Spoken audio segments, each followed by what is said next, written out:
Man, something crazy just happened to me right now. I just dropped off that trailer right there and picked up this one. While I was doing that, somebody came up to my truck and they said, "Hey, are you gonna just drop it or do you need me to unload you?" I said, "No, I'm just dropping it and I'm taking off." As you could tell, there's a light on inside the office right there. So before I left, I figured I'll brush my teeth, use the restroom before heading out. When I go back to try to open the door right now, I come to find out it was locked. I called my boss just to make sure somebody was working, and when he told me nobody's there, nobody should be there, everybody left around like 10. Mind you, it's 11:12 right now. When I heard those words, I could feel my blood pressure just dropping by the second. I'm still wondering, what the hell was that? He was driving by a haunted road when this happened. A truck driver by the name Pedro explains that many of his co-workers have reported seeing a ghostly figure standing on the side of the road in Louisiana. One night as he's driving by the allegedly haunted route, he sees this.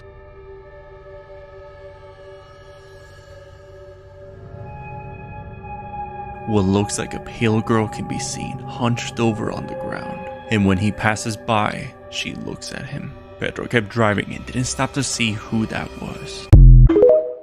Being a truck driver in Florida, let me tell y'all the first experience I had of finding out what a sundown town was. It was a Thursday. I was driving a 26-foot box truck from Orlando to Gainesville. So I'm between Ocala and Gainesville, but I gotta stop and get some gas and get some food or whatever. But I see absolutely nothing as I'm driving. It ain't no houses, no buildings, just road and trees. I finally find this old-ass Circle K gas station in the middle of nowhere. An old white lady that was helping me at the counter was sweet as can be, nice as hell. "Hey baby, what brings you way out here in these sticks? You just coming to get some gas?" I'm like, "Yeah, I'm kind of familiar with these parts, but kind of not, whatever, blah, blah, blah. I'm going to Gainesville. I'm just shooting through. I'm in and out." She's like, "All right, baby, God bless. You have a good one." Get my stuff, go back out to the truck, try to put the key in there and start the truck up. It will not start up.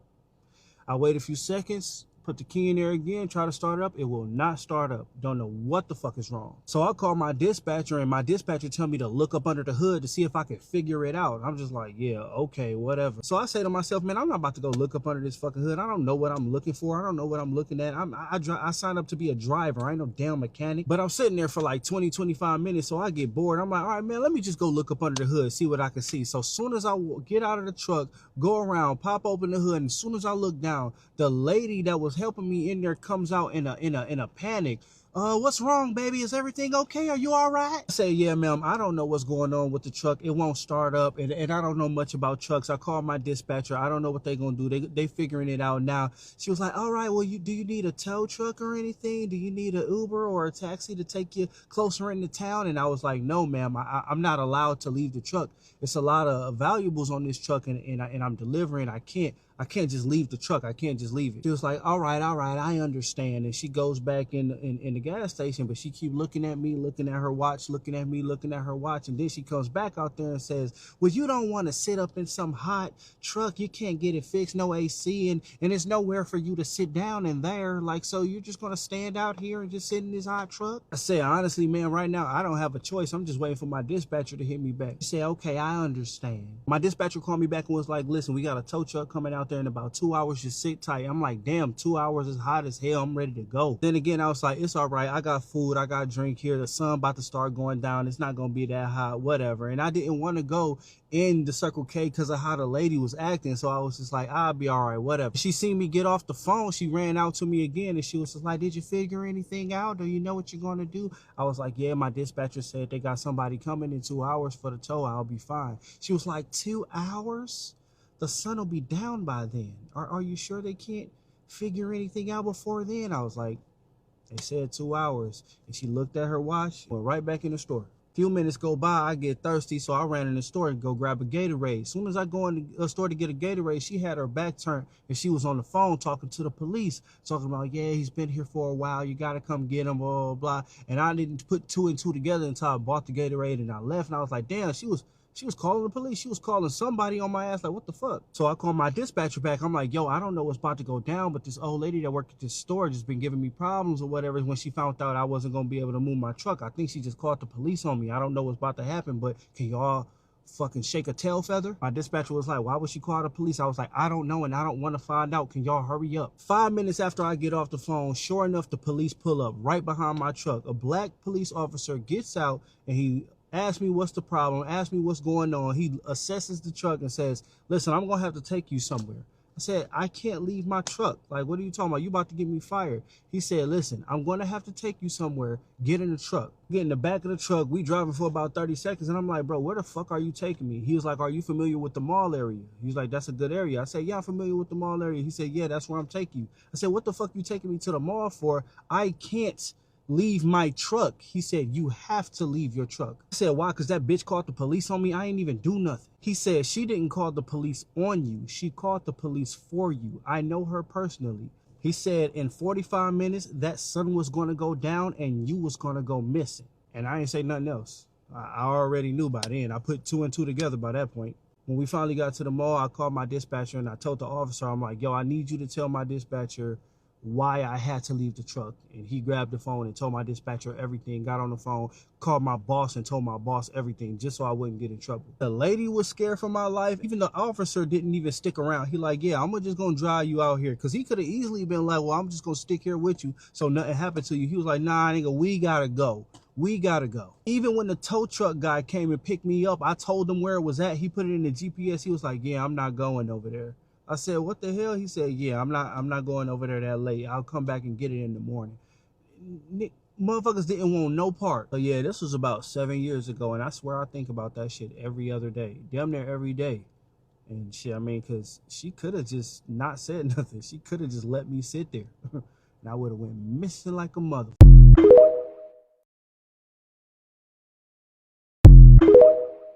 True stories from truck drivers from Black Sheep Driver.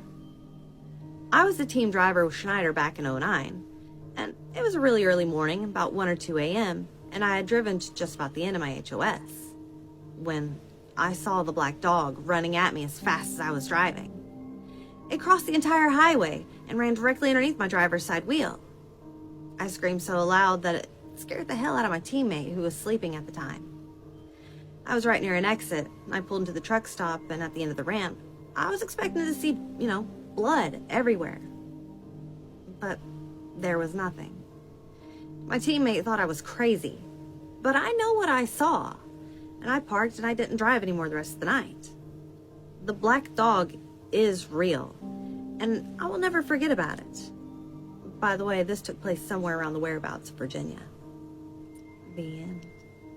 This happened to a truck driver that was driving from La Ciudad de Mexico to Cuernavaca. Mexican truck driver stories are always so fucking scary. So the guy telling the story says that he wasn't alone in the trailer. It was him and another guy. And as he was driving, he was already getting a little tired, so he pulled over so that the other guy can take over and he can go to sleep. So they did the switch. The guy was in the driver's seat and he went to the back and was getting, everything ready to lay down. And that was when the guy who was about to drive calls him over and says, hey, what is that? He says that he opens that curtain from the back to go and look at what he's talking about, and he saw an animal. However, this animal was walking on its hind legs. He says that the animal was starting to get closer and closer to the trailer, but they couldn't make out what it was because it was still at a little bit of a distance. He admits that when he saw that animal from far away, for some reason he got goosebumps because it just looked really strange. The guy who was about to drive asked him, do you think that's like an animal or a person, or what is that? He says that he didn't even want to find out what that was and told him to start driving to get the hell out of there. When the guy who was driving turns on that trailer and tries to get out of there, the truck is stuck on mud. He was like trying and desperate to get out of there, but that trailer was not moving. And of course, that animal just kept getting closer and closer. He admits that the closer and closer it would get, it would almost like turn more and more like an animal, almost like it wasn't, and then it just kept looking more and more like an animal. He said that all of a sudden the animal just stopped moving and stayed very still, and they refused to keep their eyes away from it. He said that he had a feeling like that the animal wanted to attack him, so he told the guy who was in the driver's seat to move to the side and let him try to get the trailer out. However, his attempts were in vain insane because that trailer was not moving. He said that in that moment he realized that one of them was gonna have to get out of the trailer to go and see which tires they were gonna have to move in order to get out of there. He decided that he was the one that was gonna go out there and see how they could get out of there. And that thing was still standing there watching them. When he was about to get out, the partner was like, no, you're gonna stay in here. Don't get out. That thing looks like a devil. I literally have chills right now, but the partner was like, don't go out there. It's almost like it's waiting for one of us to get off of this trailer. He admits that he told the partner that he didn't believe in those kind of things and don't be so superstitious. Like, someone needs to go out there. We need to get out of here. His partner was like, are you crazy? Don't you feel this bad energy around us? I started feeling it when I saw that thing on the road. He admits that he did feel that feeling that his partner was talking about and that he was so scared, and it was the kind of fear that he had never felt before, but he didn't want to fuel the fear that his partner had because he just wanted them to get out of there. So he tells his partner, no, I didn't feel any weird energy. Someone needs to get off and we need to get out of here. His partner was like, do not step outside the trailer. My grandfather was a truck driver for years and he warned me about this. He told me that if I ever ran into an animal that was walking on its hind legs, that you need to get out of there immediately, that we had to pray and just get away from this thing. He finally turns to him and says, okay, I have a picture of God that my wife sends with me every time I travel. Let's pray with the picture that I have. And immediately his partner was like, yes, let's pray. He told him that he was gonna pray really loud and he asked them to join him in that prayer, and he agreed. He says that when they started praying out loud, they started to hear where that animal started crying loudly and loudly, and it was almost as if it was right next to them. That's how loud it was. He says that he started sweating, that his legs started shaking, and he could no longer lie to his partner and say that he wasn't scared. But also this thing started walking backwards, farther and farther away from them. Like, it didn't even turn around to go away. Can you imagine this thing just... I can't. He says that even though it was walking backwards, it was still staring at them, and that those like cries just got further and further away. Once it was away and they couldn't even see it anymore, the partner was like, okay, this is the time. The partner got out of the trailer, told him where he should move the tires. He was able to get that trailer out of the mud, and they got the hell out of there as fast as they could. He says that out of the many years that he's been a truck driver, that is the scariest thing that he had ever experienced in his life, and he never wants to experience that again. Like, it literally felt like someone blew on the back of my neck. And I literally instantly get chills all throughout my... What the fuck? Weird. So I get chills all throughout my body, and I try my hardest just to stay calm because, as you guys know, this road is an ugly road and there's so many people who crash on this road. And the last thing I wanted to do is crash my big rig on this road and possibly die. So the first thing I do is FaceTime my wife because I'm freaking out at this point. And the first thing she says when she answers the FaceTime, and keep in mind, she had no idea what was going on and I was by myself. She says, who the fuck is that? Oh my God, my heart dropped. I do not know. I do not know how I stayed calm. But one thing for sure is I felt my heart rip out of my ass. She said she's seen like a black figure of somebody sitting in the back. So she thought I had brought someone with me in the truck. But right away, I turned on all the lights inside of my truck and I explained to her what was going on, and we both started freaking the fuck out. And this is why I'll never drive on this highway ever again. But after reading this story, I'm like, you know what? I'm going to drive during daylight hours. There was a Reddit thread that asked truck drivers what was the scariest thing they've ever experienced while they were driving at night. And before I go on, if you're scared of driving in the dark, you want to scroll past this. So a man named Paul Drew wrote in 2014, he's doing something called a meet and turn. A meet and turn is very common. Two truck drivers start out at opposite ends. They meet halfway, they switch trailers, and then they go right back. He's on Highway 95, about 50 miles north of Las Vegas. He arrives at the meeting place a little bit early, so he decides he's going to go ahead and go to sleep. It's about 2 a.m., but it does surprise him that the area was empty because this was a very popular spot for truck drivers to stop. So he goes to bed and he gets woken up by a dog barking really loudly. Now this strikes him as immediately weird. There was nobody in the parking lot when he pulled in. This area that they were meeting is miles away from the next town. And as he fully wakes up, he realizes the barking is really close, like right outside his door. So he looks out of the window expecting to see a dog, but instead he sees a man just standing there. So again, very weird. There shouldn't be a dog here. There shouldn't be a guy here. The next town is miles and miles away. So he's thinking maybe this guy and his dog are lost. So he goes back into his truck and he grabs a flashlight and he starts to open the window to try and talk to this guy. He shines the flashlight on this guy and he realizes this guy is all by himself. There is no dog around. And the barking was coming from the man. He says the guy was snarling and appeared inhuman, and the bark doesn't sound like a person barking. It sounded like an actual large dog. He kind of doesn't believe what he's seeing, so he grabs his phone to turn and record the man. But when he turns back to the window, the man is gone. He stepped out of his truck, he starts looking around, looking under his truck, and there was absolutely nobody there.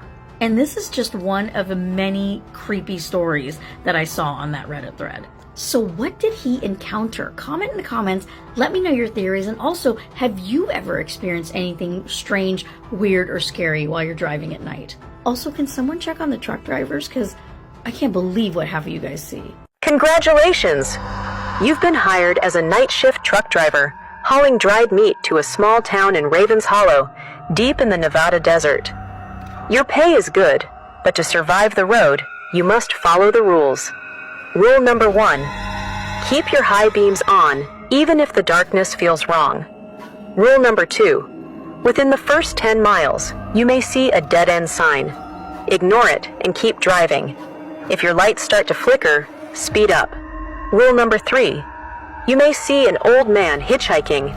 If he says, "To the nearest town, let him in." Any other answer? Floor it. Don't look back.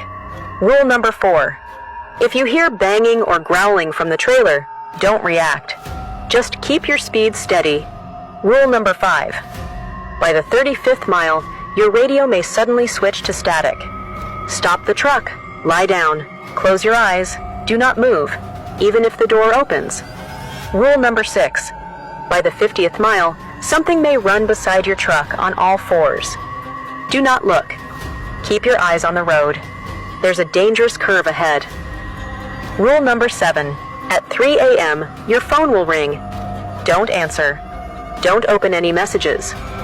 Rule number 8, at the 131st mile, a woman will wave for help. Don't stop, don't look. If she vanishes from the mirror, never glance at the passenger seat.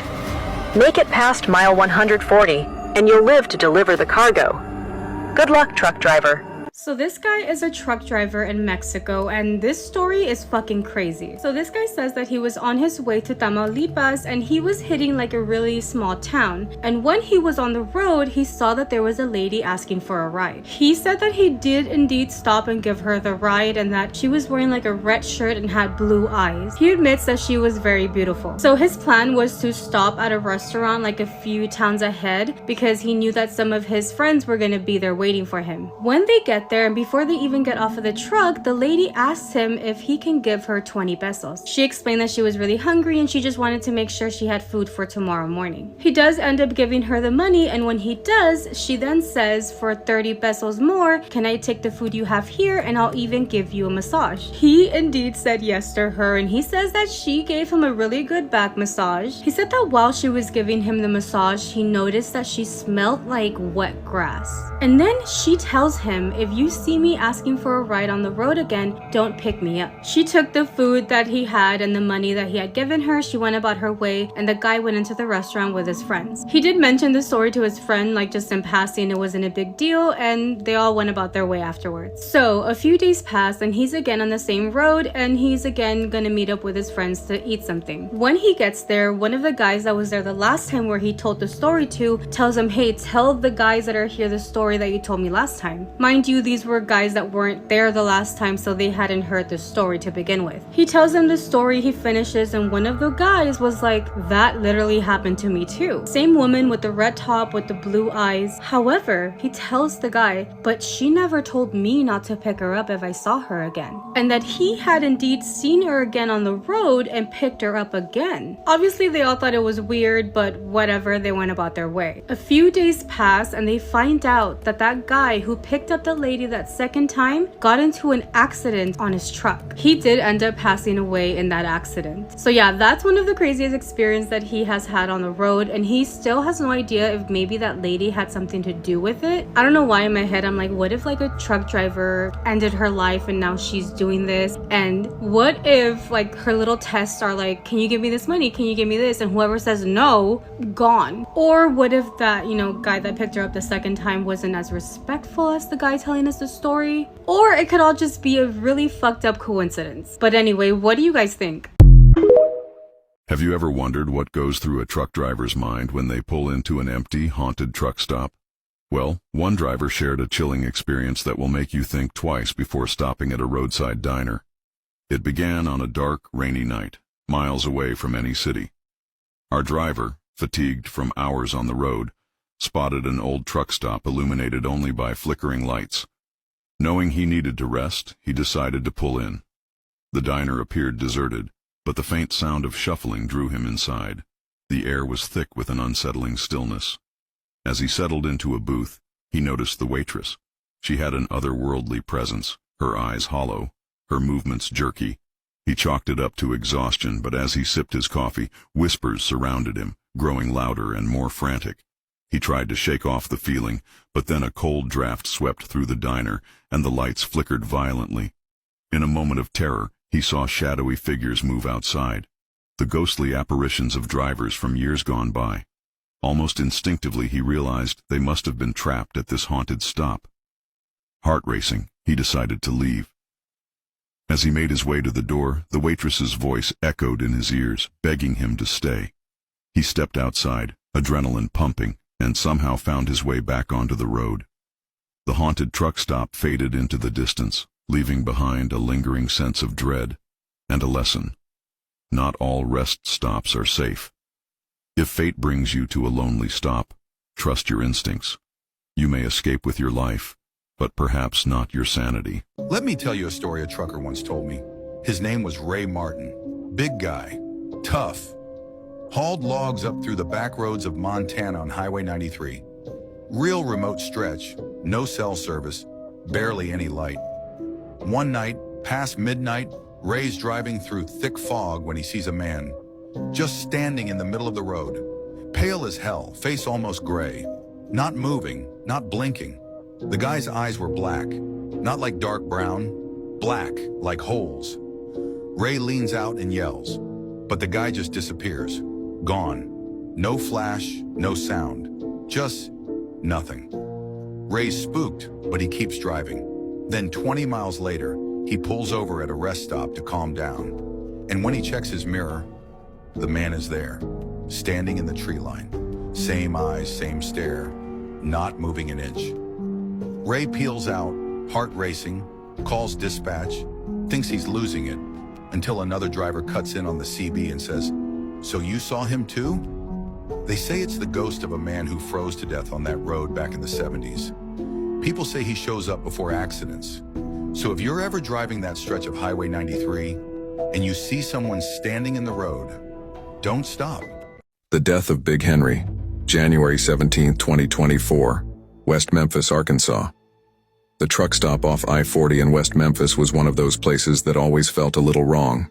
Not wrong in the way of danger, though there was plenty of that. Tweakers slipping between parked rigs, lot lizards tapping on windows, the occasional runaway trying to hitch a ride to anywhere but here. No, this place had a deeper kind of wrongness, the kind that settled in the bones of men who had spent too many nights idling in the same spot, listening to the wind whistle through the rusted chain-link fence, watching shadows shift under the buzzing fluorescence. That was where they found Big Henry. Big Henry wasn't the kind of man who just up and died. He was a fixture of the road, the kind of driver you'd see at a dozen different truck stops and recognize instantly. Built like a brick house with a gut that told the story of every Waffle House from Georgia to Oklahoma, he had a voice like gravel and hands like steel. He ran Tyson loads out of Russellville, always rolling heavy with frozen chicken bound for the big city markets. His Peterbilt, an old 379 with a faded Confederate flag decal on the sleeper door, had seen better days, but she still ran true. So when they found him sitting upright in his driver's seat, engine still idling, CB mic dangling from his fingers like he had something left to say. It rattled folks. His eyes were open, staring blank at the love sign glowing neon red in the fogged-up windshield. The smell inside was wrong. Not the usual stale coffee, chew spit, and diesel sweat, but something sweeter, more final. The coroner said it was a heart attack. Said the weight of the years and the road had finally pressed down too hard. But folks at the truck stop, the ones who knew the road had its own way of taking men, they weren't so sure. A waitress at the Waffle House across the street swore up and down she saw him just the night before, sitting at the counter, stirring sugar into his coffee like he was waiting for something. He didn't eat, didn't even drink the coffee. Just sat there staring at his own reflection in the grease-slicked window. The lot lizards whispered a different tale. One of them, a girl with a meth-thin frame and track marks hidden under a hoodie 2 sizes too big, swore she saw him talking to someone outside his truck late that night. A man dressed in black, standing just outside the reach of the parking lot lights. She said she only caught a glimpse before she ducked behind a trailer, but she could hear them talking low and steady. And then, nothing. Silence where there should have been the groan of Henry's air brakes or the clink of a lighter. By morning, Henry was gone. Not in the way men usually leave, but in the way the road sometimes takes them. The company sent a recovery driver to haul his rig back to Arkansas, but no one wanted to drive it. The new guy they finally roped into it swore he heard the CB crackle to life as he pulled onto the highway, swore he heard Henry's voice say clear as day, "Breaker 19, I ain't done yet." They say that truck still runs, passed from driver to driver, always changing hands when the stories get too loud. Some men claim to have seen Henry's shape in the sleeper window as they pass it on the interstate. Others say if you tune to Channel 19 on a foggy night near West Memphis, you just might hear a dead man calling for a ride.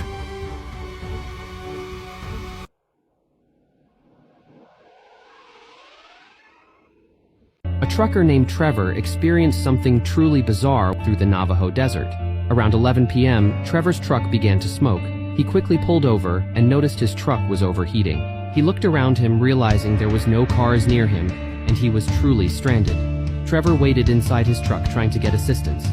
About half an hour later, he hears a loud knock on his door. He looked through his windows and didn't see anything. Suddenly, he hears something heavy crawling on top of his truck. Trevor knew something was wrong, so he rushed to start his truck. Another truck passed Trevor honking repeatedly.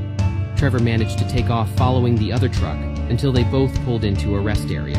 The driver from the other truck ran to Trevor looking anxious, describing what he had just seen. He said that as he was passing Trevor, he saw a very tall old lady standing right outside Trevor's truck. As he passed right next to her, he noticed that the old lady had the legs of a goat. He was too afraid to stop, but instead honked at Trevor aggressively.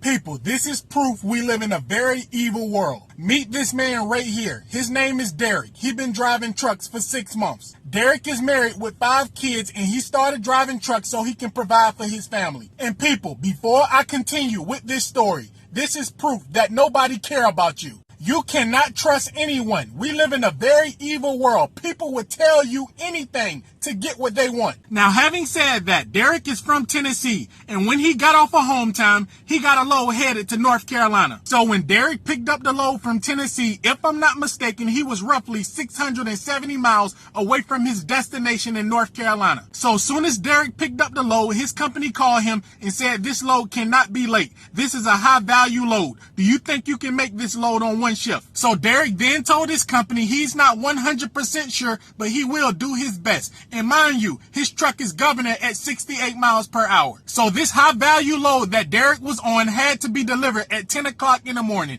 and Derek left at 9 o'clock at night. It was okay if he got there early. They would unload him early. And mind you, while Derek was driving through the night, his company called him several times. They would call him every time he stopped and make sure he's okay, and they would tell him this load cannot be late. So around 6 o'clock in the morning, Derek ran into a very huge problem. Derek realized he was going to be late because he kept going through a lot of construction zones that was 35 miles per hour, and that ate up his clock. If Derek drove the full 670 miles, he would have went in violation by 10 minutes. It was a 10-minute difference between his GPS and the time he would make it to the receiver. So Derek then stopped at a truck stop and called his company. He said, "I will not make it. I'm going to run out of time. I'm so sorry. I went through a lot of construction zones." So when Derek called this company and told them that, they got very angry. They said, "You told us you was going to be able to make this load." So Derek was very apologetic and he told them, "I did the best that I could. And I told y'all, I'm not 100% for sure I can make it." So they then got angry at Derek and hung up in his face. And they sent him a message on his Qualcomm. They said they looking for a swap. 15 minutes later, Derek got a call from an unknown number. He never seen that number before. He picked up his phone. It was someone calling from his company on a cell phone. So when Derek picked up and the man he was talking to from his company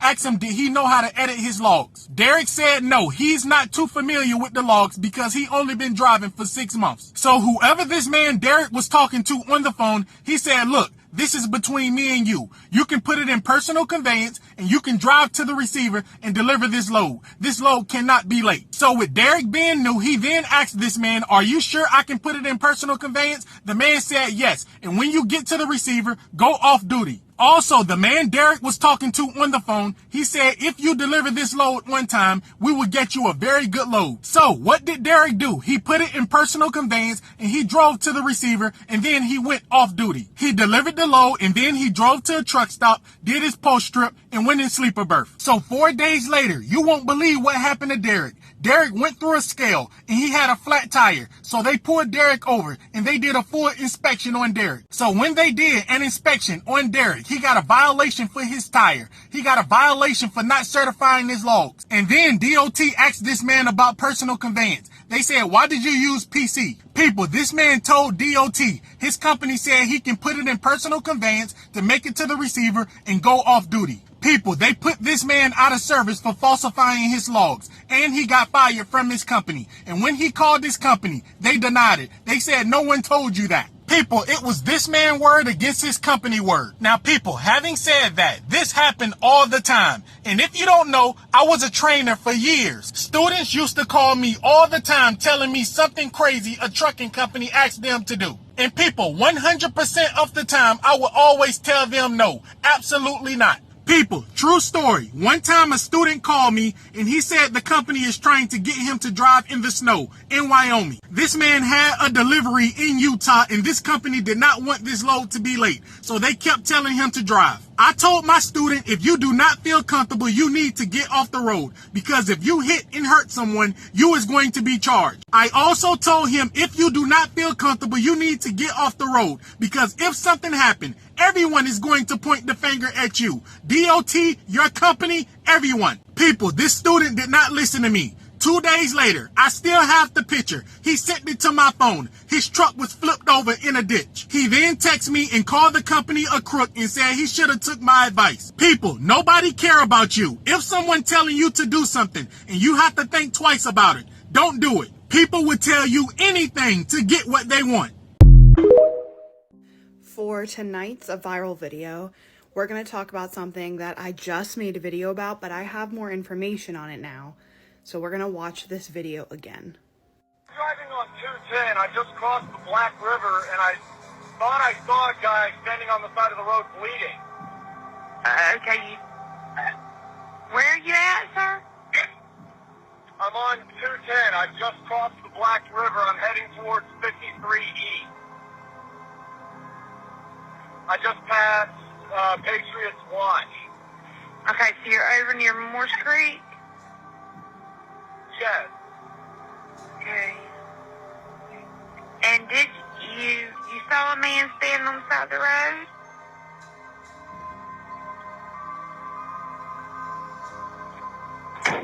What the? What was that, sir? That's not human! That's not human! Sir, are you okay, sir? There's something in the bed of my truck! Okay, what's in the road? No, it's not in the road, it's in my truck! In the bed! There's something in the bed of your truck? Yes, ma'am, I just turned on my bed headlights for my truck, and there's something in my bed.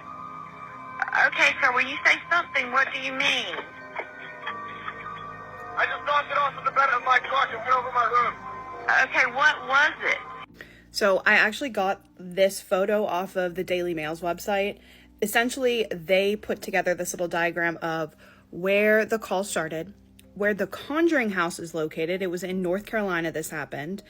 And then where, right there at Moores Creek National Battlefield, where that thing jumped in his truck. The caller's name is Tyler Long, and this occurred in July of 2021, which is crazy because I didn't hear about this until very, very recently.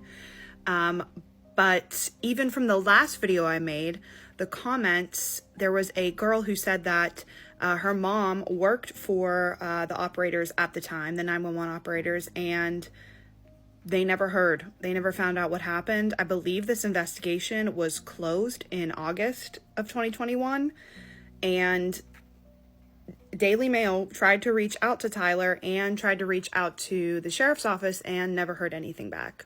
So this was a real 911 call. Based off of the appearance that Tyler put out there, which was long, hairless, pale, shaped like a human being, a lot of people think this was a skinwalker, including Tyler. He even said that that's what it looked like. That's what he thinks it was. The Load That Followed, a horror story by Brad Graham. I'd hauled plenty of loads down to the Tyson plant in Amarillo, but this trip from Rochelle, Illinois, was about to be different. I just didn't know it yet. Everything started off normal. I'd picked up my trailer at the Rochelle plant just after sundown, did my pre-trip, and rolled out onto I-39. The highway was quiet. The sky stretched dark above me, and the usual hum of the tires against the pavement set the rhythm of the night. But few miles out of Rochelle, something caught my eye. A vehicle, a black SUV, maybe a Tahoe or a Suburban, hung back just far enough to be noticeable, but not enough to be suspicious. At first, I figured it was just another driver pacing me, maybe someone who didn't like passing trucks at night. Then came the turns. Every exit I skipped, they skipped. Every lane change I made, they mirrored. I even slowed down a bit, hoping they'd just pass me and put my nerves at ease, but they stayed right there, lurking in my mirrors like a shadow. I shook it off. Maybe they were just on the same route. I had a long way to go, and I'd been on the road enough to know paranoia could play tricks on the mind. But somewhere past Bloomington, when I stopped at a Pilot for fuel, I saw them again. The black SUV pulled into the lot, but didn't park by the pumps. Instead, they lingered near the entrance, headlights off, just sitting there like they were waiting for something or someone. Me. I tried to shake it off, but my gut wasn't buying it. I fueled up, grabbed some coffee, and got back on the road, telling myself I was just being jumpy. That was until Springfield. The road was empty. Just me, my rig, and the dark, stretching highway ahead. But in my mirrors, those damn headlights, still there, still trailing me like a predator watching its prey. I decided to test them. I pulled off onto an empty rest area, nothing but a couple of vending machines and a single dim street light humming overhead. If they followed me in, I'd have my answer. Sure enough, a minute later, that black SUV rolled in two. Now, my heart was pounding. I didn't get out. I didn't even shut the truck off. I just sat there, watching. The SUV pulled into a spot a few rows away and shut off its lights. And then, a figure stepped out, tall, wearing dark clothing, moving slow, deliberate. I wasn't about to find out what the hell they wanted. I slammed my truck into gear and rolled out of there fast, my pulse hammering. In my mirrors, I saw them standing there, watching as I disappeared back onto the highway. I thought that would be the end of it. It wasn't. Somewhere outside Joplin, my Qualcomm lit up with a message from dispatch. Hey Brad, getting reports of someone tampering with Tyson loads. Keep an eye out. Stay safe. I didn't need to be told twice. By the time I hit Oklahoma, the black SUV was gone. Maybe I'd lost them, or maybe they'd lost interest. Either way, I wasn't taking chances. I kept rolling, stopping only when I absolutely had to. Finally, as the sun started creeping up over the horizon, I pulled into the Tyson plant in Amarillo, feeling the weight of exhaustion settle in. But when I opened my trailer doors, my blood ran ice cold. The load had been messed with. Boxes shifted, plastic torn, like someone had been rummaging through it. And at the very back, scrawled in something dark and smeared against the metal, were 3 words. We see you. I stepped back fast, my breath coming in short gasps. Security was on me in minutes, questioning me, checking cameras, but there was nothing. No footage of anyone opening the doors, no signs of forced entry. But I knew better. That black SUV, that figure in the rest stop, the way they followed me like they were waiting for the right moment. I never saw them again after that trip. But every time I pick up a load in Rochelle, every time I see headlights hanging too long in my mirrors, I remember that message. We see you. And I wonder if, somewhere out there, they're still watching. It's caught in the crossfire. It's caught in the Long-haul truckers, what's the creepiest or most paranormal thing you've seen on the road at night? My boyfriend is a truck driver who routinely does midnight runs. Oddly enough, I asked him this question myself a few days ago. He told me that one night he was getting ready to park in a lot next to a truck stop. He said it looked like there was no lights, no cars, no sign of anyone, but he said screw it, he was tired. He woke up the next morning parked on the side of the road with 3 highway patrol vehicles behind him. He was about 15 miles away from the truck stop he parked at. Thing is, he was sleeping in his camper the whole night. He has no idea how he got on the side of the road, and logic says someone tried stealing the truck and succeeded. And the police convinced him of this happening as they saw a man in a black jumpsuit running away from his truck into a nearby field. Even then, he still feels uneasy about the whole situation. Apparently the doors were still locked from the inside and there was no real sign of anyone trying to break in.